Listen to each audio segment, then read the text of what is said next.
Hello, everyone. Right now, I'd like to talk to you about the Democratic Party and something that I'm finding interesting.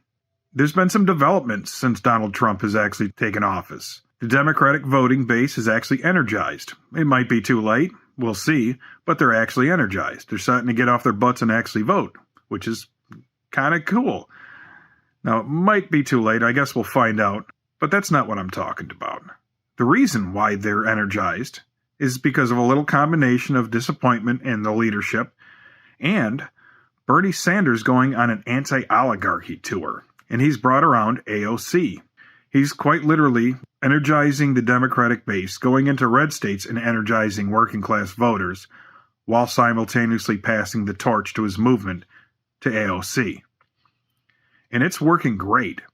Now, if you've paid attention to previous videos, the moderates really tried to control the narrative with a senator in my state, Elise, whatever her name is, Elise Slotkin. I really don't care who she is. She's just a moderate Democrat stooge. She came out and did a press release to try to capture the moment, and it fell flat on its face.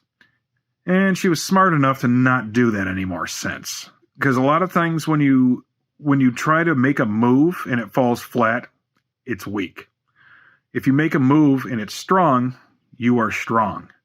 So when you make any type of political move, you have to keep that in mind, that if you're going to pander to the public, you got to make sure that the public is going to respond to what you say, or it's all for naught. Now, I don't necessarily know that Bernie and AOC are a little more calculating the moderates that are trying to not really do much, but they're actually taking the fight to Donald Trump. They're going to red states and energizing voters, while a lot of the moderates are being told to stay quiet, stay on the sidelines, just wait for them to miss us in power. That was a dumb move. And it resulted in people gravitating towards Bernie and AOC. Now, a lot of the old boomers and a lot of moderate voters who are younger than them, who didn't really are kind of skeptical about progressives. And I can see that skepticism eroding. A lot of people who did not really appreciate her are starting to appreciate her. Because although I'll admit she's not a perfect candidate, she's serious about democracy. Bernie Sanders is serious about democracy. And so are the people that are going to the rallies. The moderates, the Cory Bookers, the Elise Slotkins, yes, I'm not saying that they don't care about democracy. They do. But they care about the democracy in the way that doesn't upset the oligarchs that back the Democratic Party. So they only want to do kind of like half measures. They don't really want to do anything. That's why I kind of say they don't want to do anything. Even though they do want to do policies, they just want to do policies that doesn't upset any of the oligarchs that back them. And I liked the speech from Cory Booker. He said a lot in those 24 hours. He was just trying to say anything. So I'll give him that. He was just trying to fill up that time, and he did it. That was impressive. However, he mentioned something, that he knows that he paved a way for Trump. That listening to lobbyists and listening to the oligarchs that back the Democratic Party and trying to get them on board is just going to leave working class people economically depressed and angry and a little more likely to vote for someone like Donald Trump. I'm glad that he's at least aware of what's going on. But Cory Booker, just like a lot of the moderates and a lot of the moderates that are leaders, they all know this stuff. They all know they're going to water down their policies so they cannot so they don't upset the lobbyists and the oligarchs. And they end up coming to you with no agenda that actually energizes people or makes you excited. They're not going to do anything that materially helps your lives. With the rising cost of living and with the strength of our dollar, we're not really in a position where we can have a working class type of job and still pay for bills. We need subsidies of, at least I believe, we need to at least subsidize education and healthcare and other things to offset the cost of living. That's why I started this channel. That's why I'm a social democrat. But the thing that I'm finding interesting, let's get back to that. AOC is now the de facto leader of the Democratic Party, and she's the presumptive nominee for the president in 2028. Now that's crazy. None of the leadership wanted her to succeed. They all literally sabotaged her at the last minute and put a sickly man of cancer on an oversight committee as opposed to her.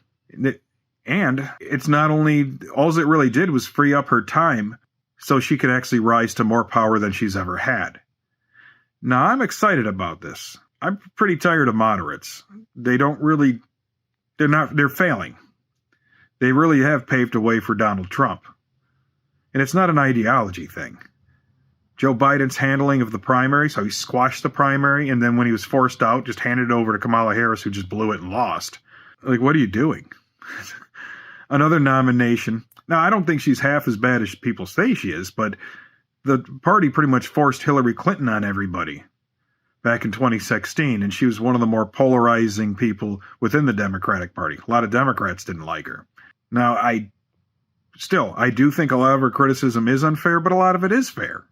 I don't think the moderates are going to wake up and change, but what's happening is people are getting behind the progressive leaders within the Democratic Party.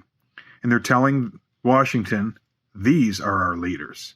Now, all the crap the progressives have gone through, the fact that over 100 candidates have ran for Medicare for all and free tuition and all the other stuff that we like, most of them lost in the primaries. The ones that are left end up losing in the general election. With people's support, when people really get down and support a candidate, those candidates become powerful.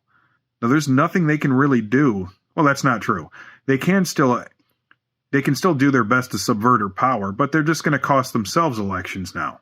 The tides have turned. So I guess the lesson here for progressives, this is our moment. We cannot fumble it like we've done every single time. The moderates are not going to be able to squash us right now. So do not start moving to the right.